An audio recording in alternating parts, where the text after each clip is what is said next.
गुरुजी आपके चरणों में कोटि कोटि प्रणाम। खुश रहिए।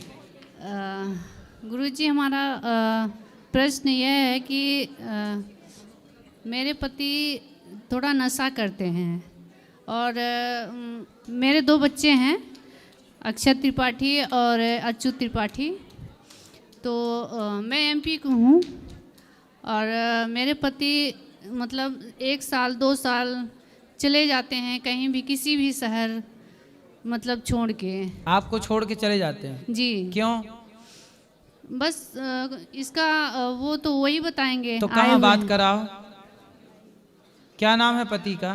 मिथिलेश त्रिपाठी। मिथिलेश भैया यहाँ आओ, आ जाओ थोड़ा आगे। मिथिलेश भैया को आने दो। बच्चों के ऊपर भी बहुत गुस्सा करते हैं, पूरा मतलब हर चीज गुस्से में। थोड़ा मिथिलेश भैया से बात करो, जल्दी आओ।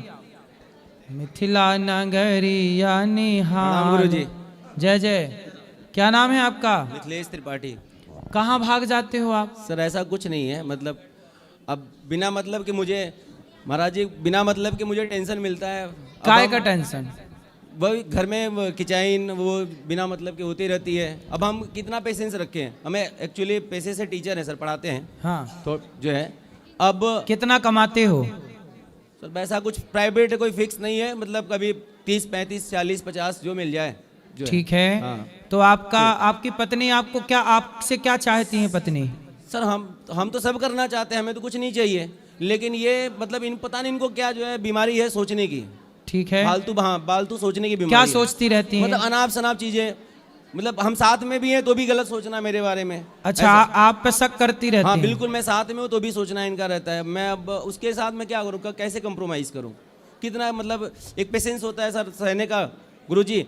अब जब एक्सीड कर जाता है, बाहर चला जाता है, तो फिर मुझे हटना पड़ता है। बात कराओ पत्नी से। बच्चों के लिए सर, अब क्या करूँ मैं?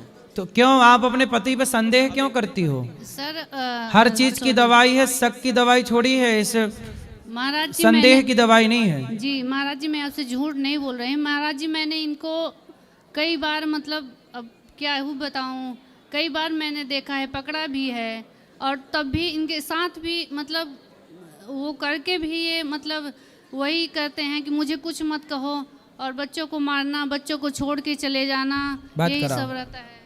बच्चों को मारा ना करिए। सर मैं हाथ तक नहीं लगाता हूँ, बच्चे साथ में आप पूछ लीजिए। तो आप और ये हाँ ना तो इनको मैंने कभी मारा, यही जो है मेरे साथ जो है कभी कभी गलत तरीके से पेश आती हैं। अब ये नहीं तो ये कह रही है कि आप किसी के संग रहते हैं। सर ये आपके पास आई हैं, इनसे आप यही कहिए कि शांति पूर्वक रहें मेरे साथ, कोई दिक्कत नहीं है। नहीं पर कोई पत्नी ये थोड़ी चाहेगी कि मेरा पति किसी और के संग भी रहे। तो मैं क्यों जाऊंगा, मैं कहीं जाता ही नहीं हूँ। ये तो मैंने कहा कि सर गुरुजी ये शंका करना है। ये तो कह रही मैंने देखी है। रही बात नशे की, तो मैं केवल गुटखा खाता हूँ, मतलब वो सॉरी नहीं, इन्होंने तो कहा कि मैंने देखा है आपको किसी के साथ। ऐसा कुछ भी नहीं है। मैंने तो अब ये तो इन्होंने अब क्या मैं झूठ बोल रहा हूँ? मैं क्या झूठ बोल रहा हूँ? ऐसा गुरुजी ऐसा कुछ नहीं है, लेकिन फिर और आप ना देखो, यदि आप सही हैं, आपके सामने वो कह रहा हूँ गुरुजी कि मुझे ऐसा कुछ इसमें कोई इंटरेस्ट नहीं है। ये सही से रहें, अच्छे से रहें, तो मुझे कहीं जाने की जरूरत नहीं है। अच्छा आप कहीं मत जाइए, अपनी पत्नी के साथ रहिए। लेकिन ऐसा है ना, पत्नी को ये संदेह है कि आप किसी और के संग हैं। सुनो, ध्यान से सुनो। पत्नी को संदेह है कि आप किसी और के साथ रहते हैं, तो आप इनका संदेह दूर कर दीजिए। आप किसी के साथ नहीं रहते, आप इन्हीं के साथ रहिए प्रेम से। गुरुजी मैं इनके साथ ही रहना चाह रहा हूँ और मैं इनको अपने साथ लेके आया हूँ, लेकिन जब से लेके आया हूँ तब से यही मतलब इनका रहता है कि जो है मुझे यहाँ नहीं रहना है, मुझे मेरा जो है शोषण हो रहा है या मुझे फ्रीडम नहीं मिल रहा है, जबकि मैं सब कुछ करता हूँ। तो इन्हें कौन सा फ्रीडम चाहिए? अब ये आप इनसे पूछो, बात कराइए, इनसे पूछिए कौन सा फ्रीडम? महाराज जी ऐसा कुछ भी नहीं है, ये सरासर झूठ बोलते हैं, प्रताड़ित करते हैं मुझे हर चीज के लिए। इसलिए मैं कहती हूँ कि किसके लिए प्रताड़ित? वो तो कह रहे हैं कि कुछ भी नहीं, जो कमाता हूँ आपके पास है सब। वो जबरदस्ती करते हैं। आप अच्छा जितना ये कमाते हैं पूरा आपको दे देते हैं? जी नहीं सर, मतलब कि कितना देते हैं आपको? वही देने के लिए तो भागते हैं ये सब। नहीं, कितना पैसा देते हैं आपको महीने? ये इनका रेगुलर कुछ है भी नहीं, कभी 20 पा गए, कभी 15 पा गए। चलो जितना पाए, पर पूरा देते हैं कि नहीं आपको? साथ में रहते हैं, जितना देंगे, और फिर उसी कारण ये भाग जाते हैं कि मुझे पैसा ना देना पड़े। तो आपको पैसा कितना देते हैं हर महीने? मुझे महीने का कोई फिक्स ही नहीं है महाराज फिर जी। भी 10 लाख 20 लाख 10,000 20,000 कितना देते हैं? नहीं, अगर साथ में रहते हैं तो फिर ले लेते हैं, मतलब तो मांग लेते हैं, और उसीलिए फिर हर जगह घर पे परिवार में सबसे कहेंगे मुझसे पैसा ले लेती है, मुझसे पैसा मांगती है। और 2 बच्चे भी हैं महाराज जी, और इनके घर से भी कोई वो नहीं है। आप दोनों पति, देखो पैसा पति का हो वो आपका है, और जो आपका है वो उनका है, जी। तो आप दोनों प्रेम से रहो ना।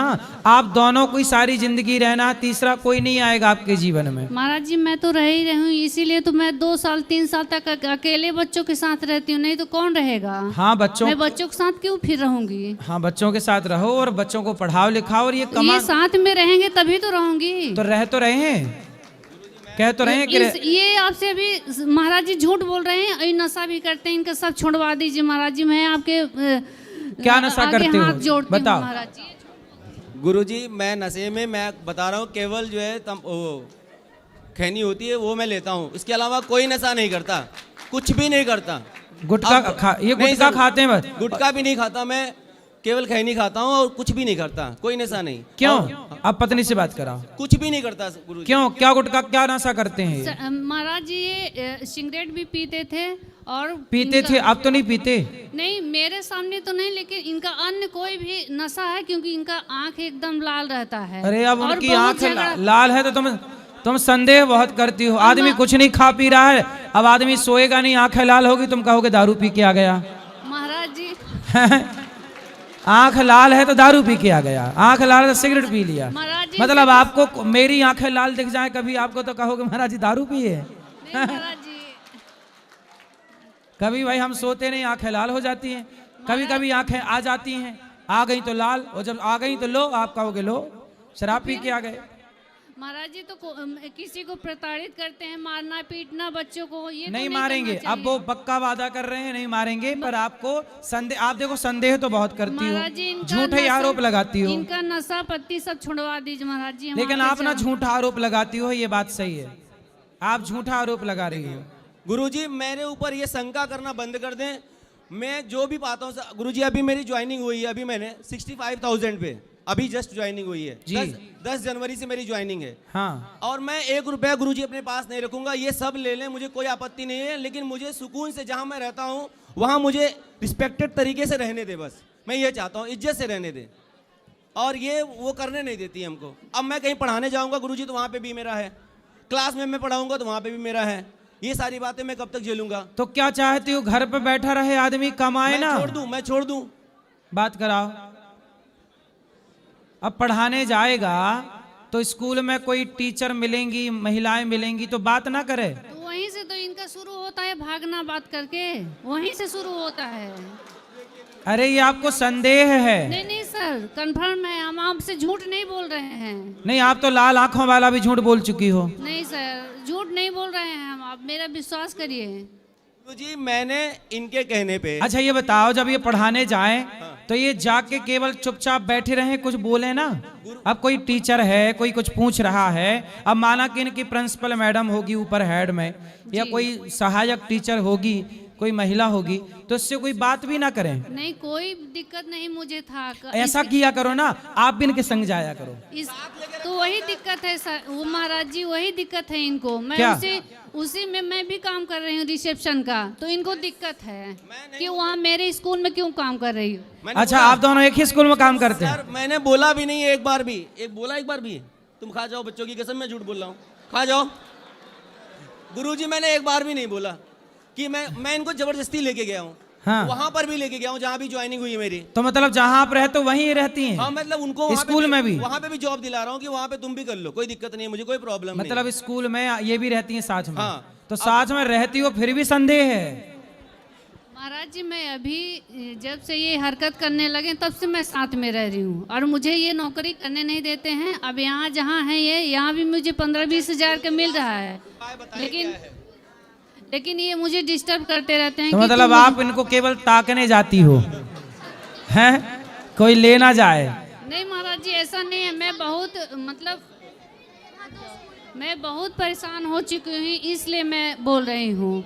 चलो अब प्रेम से रहना, और इनके जहाँ ये जाएं बस पीछे पीछे चले जाना, जाया करो साथ में। महाराज जी इनका कसम छुड़वा दीजिए, कसम खा के इनका नशा पहले छुड़वा दीजिए। नशा और कौन ये- सा? खैनी? अच्छा खैनी, चलो खैनी और से ये बात। गलत जो काम करते हैं वो केवल इनसे खैनी कसम- खाते हैं ना? महाराज जी इनसे कसम खिलवा लीजिए कि गलत काम नहीं करेंगे। अच्छा सच बताओ, आपका किसी और स्त्री के साथ चक्कर है? कुछ भी नहीं है ऐसा माँ कुछ। कसम खा के बोलो कि माँ नहीं? कसम गुरुजी कुछ भी नहीं है, ऐसा कुछ भी नहीं है, ऐसा गुरुजी कुछ भी नहीं है।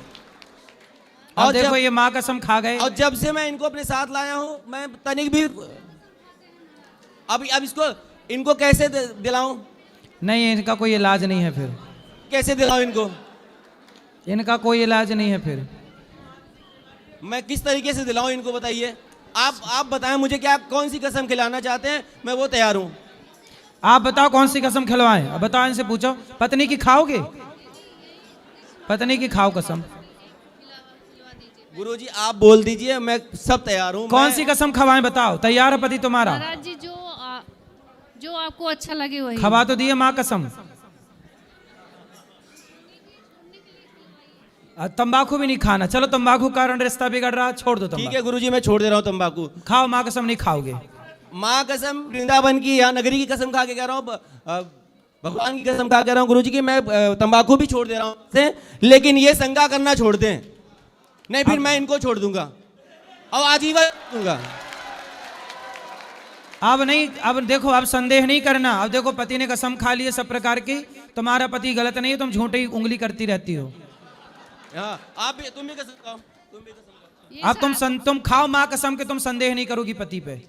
महाराज जी ये सारे गलत काम छोड़ दें, मैं माँ कसम खाती हूँ कि इनके ऊपर संदेह नहीं करूँगी। वो तो खा गए कसम, अब तुम खाओ कि माँ कसम खा के मैं बोलती हूँ मैं संदेह नहीं करूंगी।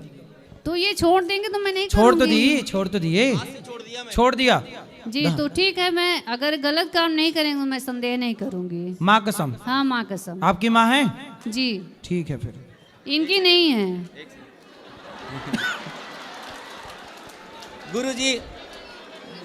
गुरुजी एक छोटा सा मेरा प्रश्न था आपसे। हाँ हाँ कि बोलो बोलो। एक सेकेंड, मैं ये कह रहा था गुरुजी कि हम लोग जो है गुरुजी ये मूर्ति पूजा करते हैं, जैसे हमारे दिमाग में चलता है कि तो क्या ये सही है? आपके हिसाब से गलत है? गुरुजी अब हम तो कहते हैं कि निराकार है, कोई रूप नहीं है भगवान का, ठीक है। कोई स्वरूप नहीं है, मतलब उनको कोई बांध नहीं सकता। पहला तो ये है कि हम मूर्ति स्वरूप दे दिया उनको, ठीक है, अलग अलग भगवान है, हर जगह पे है अलग, वो ठीक है, लेकिन मैंने उनको स्वरूप दे दिया। अब हो क्या रहा है कि फोटो में बन जा रहे हैं, कपड़े पे भगवान के फिगर बन जा रहे हैं। अब वो कपड़े खराब हो जाते हैं तो नालियों में फेंक दिए जाते हैं, सही है। फोटो फेंक दिए जाते हैं, रोड पे फेंक दिए जाते हैं। तो मेरा ये था कि ये ऐसा क्यों हो रहा है, मतलब ऐसा नहीं, कपड़े अपने में जो भगवान बना लेते हैं वो ठीक अरे गुरुजी, नहीं है। फोटो में भी तो फेंके जाते हैं रोड हाँ, पे। ठीक है, लेकिन जो मूर्ति पूजा है हमारे यहाँ, देखो भगवान जैसा कि आपने कहा निराकार है, तो जो भगवान निराकार है तो हमारा भगवान इतना पावरफुल है कि वो निराकार भी हो सकता है और जरूरत पड़ने पर साकार भी हो सकता है। लेकिन तो नरसिंह भगवान साकार रूप में प्रकट हुए। लेकिन गुरुजी जैसे मुस्लिम धर्म वाले हैं, हाँ। अब हम बात, उनका कोई मूर्ति नहीं है, कोई वो नहीं है, कुछ नहीं। तो मैं तो गुरुजी मतलब अंदर से ये फील करता हूँ कि उनका अच्छा है, क्योंकि उनके भगवान या उनके ऐसे कुछ ऐसे रोड पे मिलते नहीं हैं, हमारे मिल जाते हैं। क्योंकि हमारे भगवान सुलभ हैं, सहज हैं, सबको प्राप्त हो जाते हैं। तो रोड पे मिल जाते हैं, फोटो में मिल जाते हैं, भगवान कण कण में रहते हैं। अच्छा ये बताओ, नहीं, वो तो आपके पिताजी की फोटो आपके मोबाइल पे है कि नहीं? हाँ है। तो जब आप पिताजी की फोटो देखते हो जी तो वो फोटो खाती है? नहीं खाती है, बोलती है? नहीं बोलती है, सुनती है? नहीं। लेकिन फिर भी उसे देखने से आपको अपने पिता की याद आती है कि नहीं? हाँ वो तो होता है। हाँ, जैसे आपके पिता की फोटो देखने से, आपकी माँ के फोटो देखने से आपकी माँ की याद आती है, ऐसे भगवान के विग्रह को, मंदिर में भगवान के चित्र को देखने से भगवान का स्मरण होता है। तो भगवान का बोधक है, भगवान का बोध कराती है वो तस्वीर, वो चित्र। इसलिए ईश्वर का चित्र होना बुरा नहीं है, उस चित्र को सुव्यवस्थित सड़क पर ना फेंक के विसर्जित किया जाए, वो अव्यवस्था है। इसका मतलब ये नहीं कि अब आप बोलो कि नहीं जी हम तो मानते नहीं। अरे भाई ऐसा है, हमारे सनातन में, जैसे आपने कहा मुसलमानों के यहाँ कोई मूर्ति नहीं है, पर मुसलमानों के यहाँ भी तो मजारें होती हैं, जी तो मजार क्या है? नहीं, मजार तो है लेकिन हमने जैसे मूर्ति पूजा तो वो नहीं करते तो हैं, भाई मतलब। उनके लिए मजार ही उनकी मूर्ति है या नहीं? उनके लिए भाई, उनके लिए उनकी मजार ही तो मूर्ति है, वह मूर्ति का ही तो काम कर रही है, वरना चादर कहीं भी चढ़ा दें, कहीं भी चादर क्यों नहीं चढ़ा देते? मतलब मजार भी उनके लिए मूर्ति का ही काम कर रही है कि नहीं? हाँ हाँ यार, हाँ हाँ, राधे राधे। कर समझ में आ रही है? हाँ गुरुजी, इसलिए हमारे नरसिंह भगवान खंबे से प्रकट हुए थे कि नहीं? हुए थे। तो भगवान साकार हुए कि नहीं? हुए। फिर इसलिए साकार भी हैं और निराकार भी हैं। जहां जरूरत पड़ी निराकार की निराकार, जहां जरूरत पड़ी साकार की साकार। राधे राधे गुरुजी। क्या समझ में आया?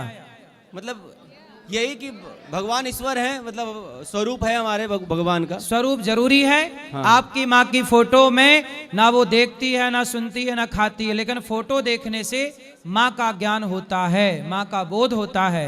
ऐसे भगवान के चित्र देखने से भगवान का बोध होता है। राधे राधे गुरुजी। राधे राधे।